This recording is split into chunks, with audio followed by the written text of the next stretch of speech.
Dalam nama Bapa dan Putra dan Roh Kudus. Amin. Saudara-saudara terkasih, salam jumpa dalam Renungan Harian MSC Provinsi Indonesia, edisi Senin 14 Maret 2022. Bacaan kitab suci pada hari ini kita renungkan dari Injil Lukas, pasal 6 ayat 36 sampai 38. Dan teks ini adalah bagian dari khotbah di bukit versi penginjil Lukas. Kalau dalam Injil Matius kita temukan khotbah di bukit pada pasal 5 sampai pasal 7.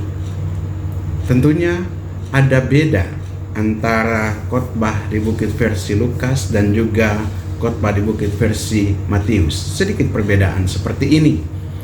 Misalnya penginjil Matius lebih panjang khotbahnya, karena memang apa yang disampaikan itu ditujukan kepada orang-orang Kristiani keturunan Yahudi.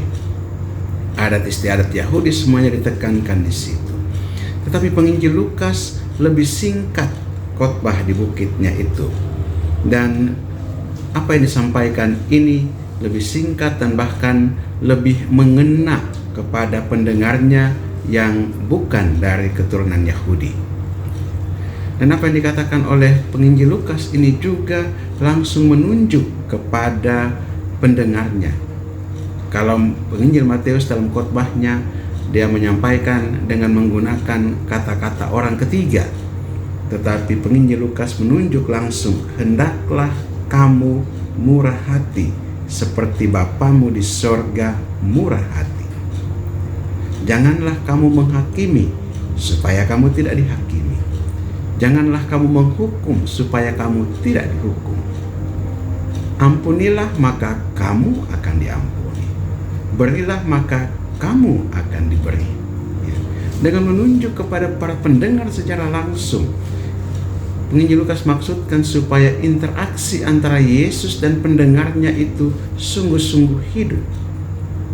Interaksi yang hidup antara Yesus dengan pendengarnya, dan juga interaksi ini langsung menyentuh kepada pendengar.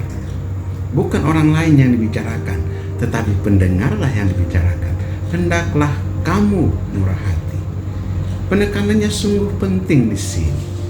Dan juga perlu kita ingat bahwa apa yang dikatakan oleh Yesus pada hari ini untuk bermurah hati menunjukkan satu relasi kita dengan sesama manusia yang kita timba dari spirit Allah Bapa yang murah hati itu.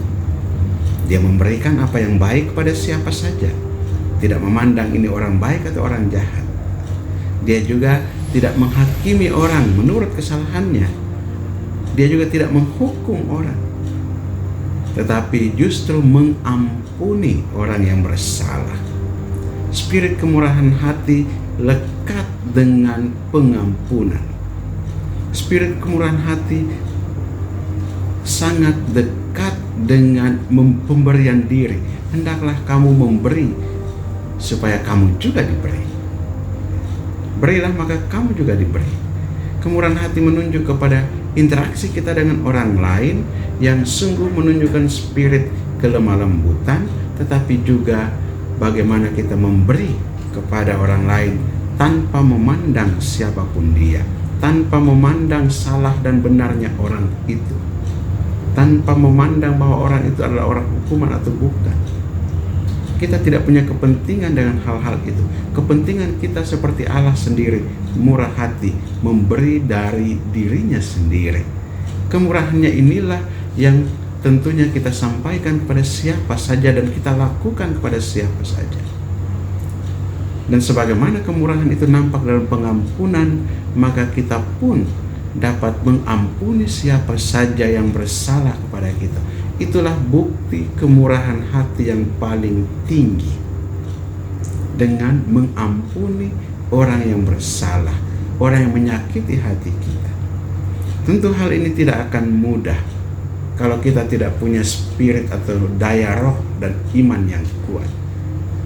Maka mari kita mohon roh Tuhan agar kita diteguhkan, agar kita dikuatkan supaya bisa mengampuni, supaya juga bisa memberi kepada orang lain, supaya juga terutama dapat menimba kemurahan hati Allah untuk kita nyatakan kepada orang lain. Semoga dalam masa Prapaskah ini, melalui aksi puasa pembangunan dalam relasi kita dengan sesama, kita dapat membuka hati kita, memancarkan kemurahan hati Allah bagi siapapun dia, dalam pengampunan maupun pemberian diri atau pemberian bahan apapun kepada orang-orang yang ada di sekitar kita. Berkat Allah yang Maha Kuasa turun dan tinggal atas saudara sekalian, Bapa dan Putra dan Roh Kudus. Amin.